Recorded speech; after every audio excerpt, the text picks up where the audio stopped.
Good morning. It is Jane with Scraptastic and today's any topic I'm going to give you a fair warning. This may be a trigger for some people. It may bring up a lot of emotions in some. I'm just going to leave it there. So, fair warning. Today's subject is betrayal. Now, if you guys have been following me on my other channel, A Widow's Diversion, then you know what I am talking about. For those of you that do not, after Thomas passed away, and I went into his office to clean his office out, I found that he had been cheating on me. And yeah, so we're going to discuss that a little bit and some of the ways to heal from that.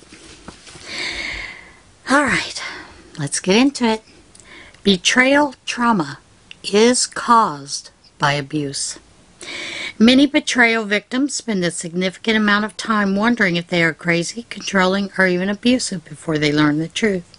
They are actually victims of abuse and suffering from betrayal trauma. Betrayal trauma is caused by abuse, pornography use, infidelity, virtual, emotional, and or physical, masturbation, and any other secret sexual acting out behavior in a partnership that is abusive act that causes significant betrayal trauma. There are other types of betrayal, and some of that just generally, we'll get into that a little bit later, but this one is just a little different.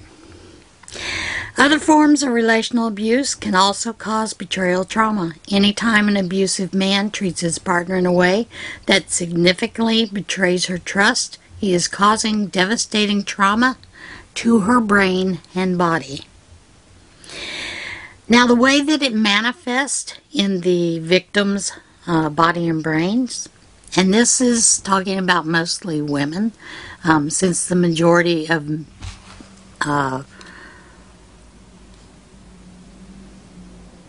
betrayals happen to a woman and not to a man, although it does happen to men as well.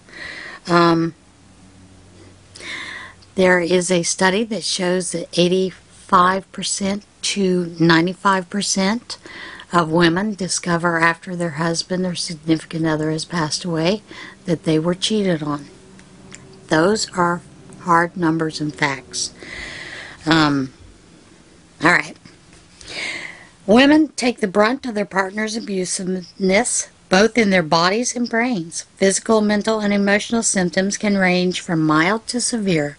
Some of the most common betrayal trauma responses are overwhelming emotions, unusual, uncharacteristic behaviors, sleep difficulties, too much, too little, brain fog, inability to think clearly, memory loss, getting lost easily, eating problems, inability to eat or overeating, anxiety, panic attacks, depression, rumination, obsessive thoughts, and intrusive images and flashbacks, difficulty caring for self or others, isolation, obsessive need to check the internet history, GPS, email accounts, text message history, whatever, for signs that the danger is still present.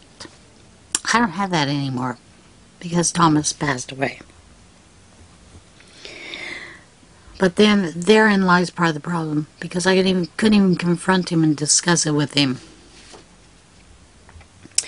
That is not a comprehensive list. That is a very small list. There are many more ways that this happens. Betrayal trauma is a serious condition.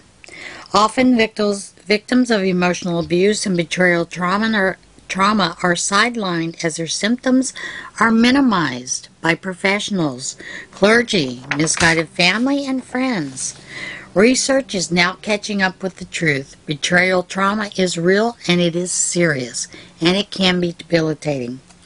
Common physical symptoms of betrayal trauma are fatigue, lack of appetite, constant hunger, difficulty sleeping, nightmares, nerve pain, Autoimmune disease-like symptoms, panic attacks, nausea, vomiting, diarrhea. Tremors, shaking, shivering, unexplained fever, unexplained joint pain, pelvic, sexual pain. Constant infections, migraine or tension headaches, muscle pain and weakness. Some of the common emotional and mental symptoms of betrayal trauma are depression, anxiety, suicidal ideation, inability to focus, hyper-alertness, reliving traumatic experiences, terror, mood swings, rage, apathy, intense emotional outburst. Partners often present with a set of symptoms that match symptoms similar to rape trauma syndrome, which is RTS, and complex post-traumatic stress disorder, including psychobiological alterations, re-experiencing the trauma, social and emotional constriction, constant triggering and reactivity, significant anxiety, emotional arousal, and hypervigilance.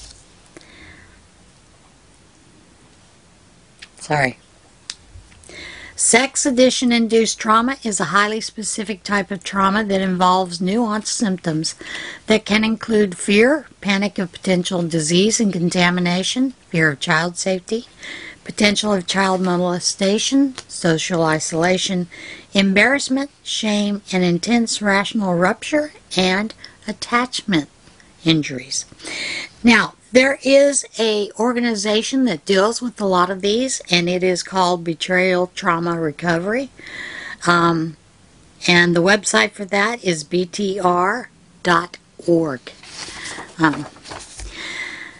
Okay, I'm going to get a little bit into it. What is betrayal trauma? And some ways to learn to heal. Trauma is often discussed in the context of significant disturbing events such as sexual assault, near-death experiences, combat, natural disasters, and more. However, the betrayal of trust can leave a wake of physical and emotional post-traumatic syndromes. Experiencing betrayal trauma often shakes up the world, reality, and beliefs one had for their partner before the betrayal. Understanding betrayal trauma. Betrayal trauma can occur after one has experienced an event or betrayal of one's primary relationship that one considers extremely disturbing or damaging. According to Bessel van der Kolk, an expert on trauma and author of renowned book, The Body Keeps the Score, trauma is defined as an event that overwhelms the central nervous system, altering the way we process and recall memories. So we've discussed some of those things, the brain fog, the anxiety, depression, distrust, and all those kind of things. But it also talks about betrayed partners often feel as if their reality has been shaken to the core. And yeah, it has.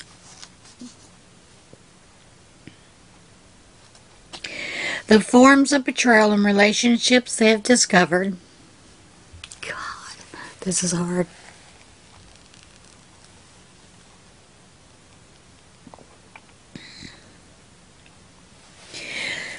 They have discovered has exposed their partner as someone they do not recognize, which can be disorienting and heartbreaking. And yeah, it is. For many that find it out while their partner is alive, then you have to come up with the decision of whether to stay or to go.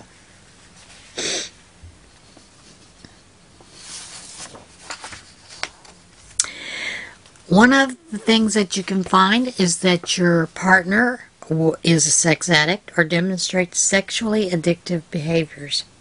When someone discovers their partner has compulsive sexual behavior, it can shatter the view they once had of their partner. This can be painful and traumatic. Additionally, experiencing types of abuse such as domestic violence, emotional, spiritual, sexual, or financial abuse can be a form of betrayal trauma. Didn't have that. Okay. We talked about the physical symptoms that can happen, and that is somewhat called emotional dysregulation. It's an impact of that kind of trauma which can create an onset wave of questions and emotions regarding their partner and relationship. A betrayed partner may question the authenticity of the relationship. They may speculate how their partner was able to commit such a considerable act of betrayal. Betrayed partners often wonder if the relationship as well as their own health will ever feel normal again. Whether the victim has discovered their partner's betrayal was an ongoing or singular incident, the impact of trauma can cause severe panic, terror, and helplessness. Physical symptoms. You're often going to have some of those emotional, but physically as well. Some of those are going to be just the general view of your body image. Weight loss or gain, sleep disturbances, expressions of rage, stomach sickness, aversion to intimate touch, crying episodes, vomiting, hair loss, and more. Oh, joy. Cognitive symptoms. And one of the things that happens is many people find they have intrusive thoughts about the betrayal. You have a heightened state of paranoia and hypervigilance. And if you have a living partner, then you are going to also probably begin to obsessively search for evidence of continual behavior. You may find that you're searching your partner's phone records, internet browser history, and bank statements. There's a lot of things that go into this, but one of the other things that happens is you as a victim are probably going to experience shame. Despite you're not being the fault for your partner's betrayal, you're often going to experience feelings of shame, guilt, or embarrassment around your partner's betrayal. You may also experience a sense of inadequacy. It's often common for a betrayed partner to think they could have either provoked their partner or that there was more they could have done to satisfy them. On top of that, you have daily living stressors. Everything compounds on itself. Because it'll show up in the way that you take care of your children, your family, or work, family, friends, and all places of your life if you are a victim of this. Now, it can also be a very isolating experience for you.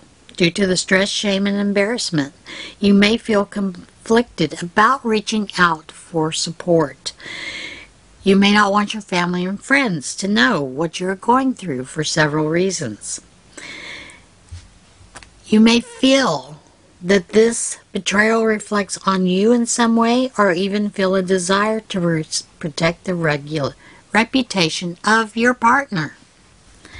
I'm past that. It is something that is very painful, emotionally, physically. So, you need to understand that.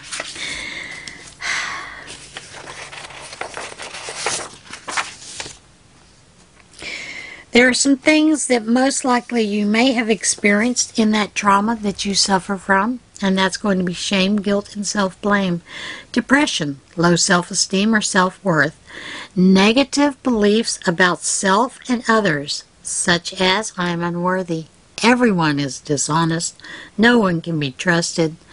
You may find you have unexpected mood swings, difficulty regulating emotions.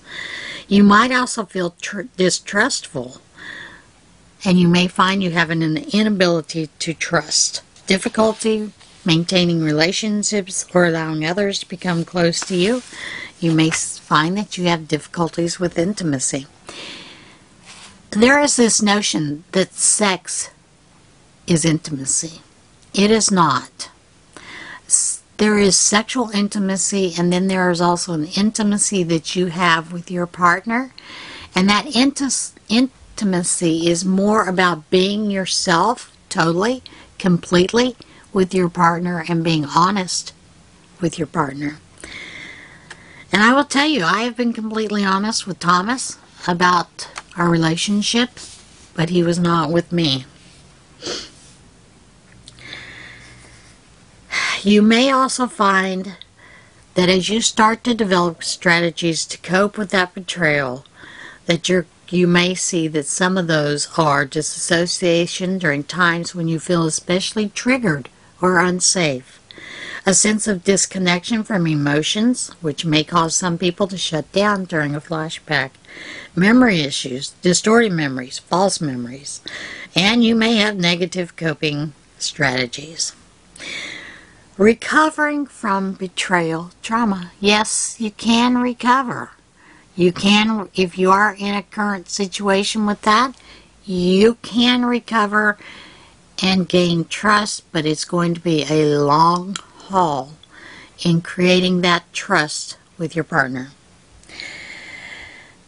There are a lot of tools and strategies that can help you begin and to heal and also reclaim your life. Strategy: acknowledge instead of avoid. Accepting that you have been betrayed is the first step to overcoming betrayal trauma.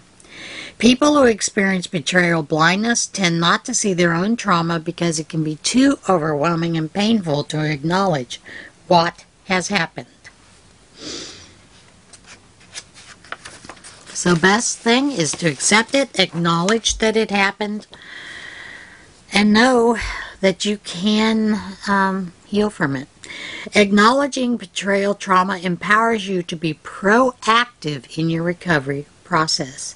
You may also be able to use the trauma of betrayal as an opportunity for personal growth and implement safety measures if necessary to prevent future harm.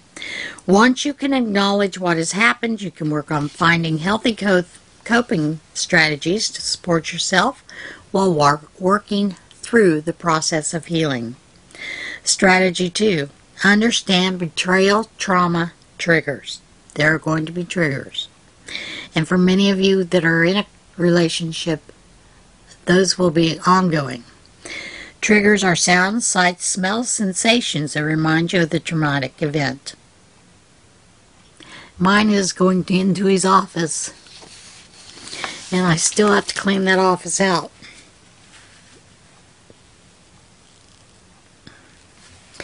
Betrayal trauma can be triggered when you're reminded of the initial situation of the betrayal.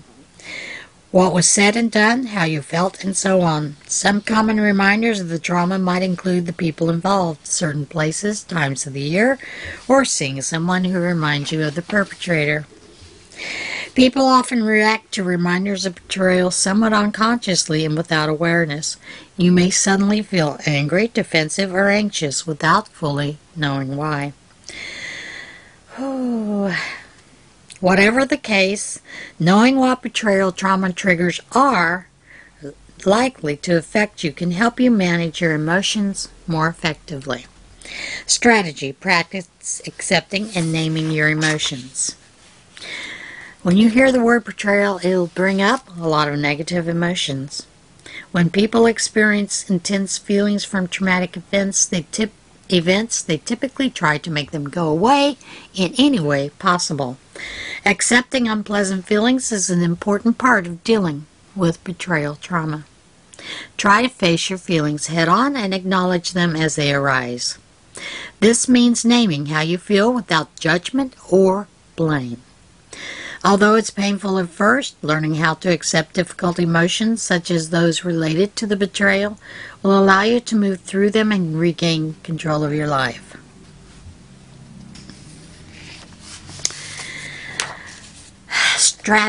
Another strategy, take care of your body. That should be simple. Get enough fluid, eat well, get plenty of rest, those kind of things. Exercise. Try to establish a regular routine so you know what to expect from day to day. That's going to help you move toward recovery. You also may find it necessary to take time each day for yourself to relax and recharge. Read a book, go for a walk, do something nice for another person. Exercise, as always. The next one is to develop self-care tools. The best self-care is the kind that you do right when you become triggered or feel an urge to engage in destructive behavior. When we don't have coping mechanisms, our emotions can control us instead of us being able to work through them productively. There are a lot of helpful ways to keep lists of coping skills that you can refer to. And those are crisis survivor skills and should help you get through any difficult emotions that arise without causing harm or making the situation worse. Create a safe place. A safe place is somewhere that feels relaxing and comfortable, where you can go in your mind when things get tough. Develop a mindfulness practice. Mindfulness is the ability to fully be present in each moment without judgment or criticism. When you are mindful, you are aware of everything around you rather than spacing out or becoming caught up in your own thoughts about what happened or hasn't happened yet. It also helps you to center yourself when negative emotions start to overwhelm you. Practice self-compassion and self-acceptance. Self-compassion means being kind to yourself when you have failed, been hurt by others, or mistreated, or faced difficult situation or setback. It's also as simple as taking a few minutes each day to give yourself some encouragement for surviving the rough situations that you face. Self-compassion enhances your ability to cope effectively, manage negative thoughts and feelings about yourself, and increase your personal motivation. Take deep breaths. When you feel stressed and your breathing becomes shorter and more shallow, which actually exacerbates the feeling of panic or stress, breathe in slowly and out from your diaphragm. Reset your nervous system to a calmer state and can help you calm down when you're upset or overwhelmed. Share your story. Talking about your experiences with people who are understanding and supportive can help you process your thoughts and feelings in a safe environment. This may be a family member, a friend, a therapist, or support group. Family and friends. You may find yourself hesitant to talk to them about what has happened, but they're going to show you with their actions whether they actually care or not, and whether they really care about your well-being. Journaling.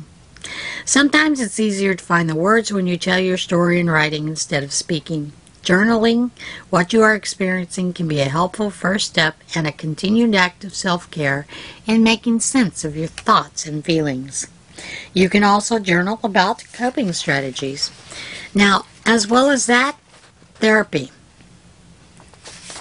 You're probably going to need therapy. Some other things they tell you to do is to make sure not only are you taking care of your body with the nutrition and things it needs, get a physical. If you've experienced sexual betrayal, this becomes even more of a necessity. When infidelity or sex addiction is disclosed or discovered, it is very rare that all the details and facts are disclosed. It is more common for disclosure to come in bits and pieces, each time with the promise that everything is out on the table. That's for those of you that have a live partner that you can discuss it with. It may be uncomfortable to think about the possibility of an STD or STI when you have been monogamous.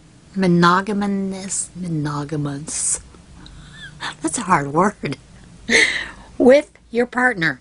Despite the assurances are made by your partner, make sure that you see your doctor to be sure. Pamper yourself. If you happen to be doing all the basics of taking care of your physical body, then take your self-care to the next level. Get a massage, manicure, try some of the various forms of body work such as reflexology, rolfing, chiropractic, postural integration, and so much more. Not only will you feel better in the moment, but you're also building on your foundation of long-term physical and mental health. Try a variety of calming activities, and those include mindful exercise activities such as, one of my favorites, martial arts. Actually, it's Tai Chi, yoga, and Pilates. Those can be helpful to calm your nervous system and deepen our connection with our bodies. Progressive muscle relaxation is beneficial in so many ways. Experimenting with different types of body work can also be helpful. Build healthy relationships. No relationship is perfect. People we love will let us down. So what makes a safe relationship and not a dysfunctional one? Basically, in a safe relationship, you feel free to be yourself and not feel judged. If mistakes are made or feelings are hurt, you and the other person can talk about it. When you walk away from the conversation, you feel heard and understood and good about yourself overall. Make sure that at least the 5 closest relationships in your life are healthy, safe, and supportive. Do you even have 5 close relationships? If you have no such relationships in your life and don't know how to create healthy relationships with someone, you may need to add this to your goals to work at with a therapist. Set firm boundaries. Setting good boundaries is not the same thing as setting limits. It can be very confusing when you are first learning about boundaries. Boundaries are what I am going to do to protect myself when a disrespectful event is taking place. If you are not used to setting boundaries, starting with soft boundaries may be easier. A soft boundary doesn't involve your voluntary behavior. It informs the other person of what is already taking place. For example, say something like, "When you come home late without calling, it makes me feel like I'm not important to you. This makes me lose a little more hope in our relationship. I feel like it's killing my love for you a little bit at a time." Tell your story. We've already discussed that. If you can't do it in a safe, nurturing environment, such as with a trusted friend or with a therapist with whom you've established a trusting relationship, the ability to become vulnerable is important. If you learn to do it with safe, supportive people, the potential for healing is magnified. And again, journal. Putting your story, your thoughts, feelings on paper is a great way to get it out of your head. This process often gives us clarity and perspective. It allows us to tell ourselves that the wisdom we already know once we get past the clutter in our mind. Find your passion or rediscover an old one. What do you enjoy doing simply because you enjoy doing it? Make a list. Think of the things you used to enjoy doing as a child. What are creative, artistic activities that the tiniest part of you might like to try? As you make your list, try to avoid screen time activities such as TV shows, social media, video games. Instead, focus on creative activities like writing, drawing, or playing an instrument. Look at your list. If you're like most people, you probably don't remember the last time you did some of those activities. Set aside 2 to 3 hours a week to try some of the activities on your list. If you enjoy something, schedule a time to do it again. Commit to your own personal growth. Once you've begun to heal, you will also begin experiencing new growth in your life as you begin practicing new skills. This growth can continue indefinitely. Boy, can it. As long as you would like. Post-traumatic growth is a term that describes the growth that occurs in response to one's trauma. It doesn't happen automatically. It does take commitment. Make this investment in yourself. How therapy can facilitate betrayal trauma recovery. When you've been betrayed by someone you trust, it can be difficult to know whom to trust. These kinds of experiences may have damaged your ability to clearly see who is trustworthy and who is untrustworthy. A good therapist will help you find balance and learn how to help yourself first so that you can continue to support the people you care for in your life. Recovering from betrayal trauma is a difficult process and can take some time to fully heal. Like any other new journey without proper guidance, it can be frustrating when you get stuck or lost. So a trauma-informed therapist will be able to help you guide you out of that fog into the clear air. Voice is going. There are lots of ways to find that kind of therapist. You can do an online search, and when you're doing that, sometimes you want to make sure that you filter by specialties, like being trauma-informed. You may find a therapist that you click with right away, but other times it may take you several meetings before you find one that works for you. It is important that you feel comfortable and safe with your therapist. This is even more true with trauma. A good trauma therapist doesn't mind you asking questions or taking your time to trust them. They will know that trust might be a struggle for you and will support you wherever you are at in that process.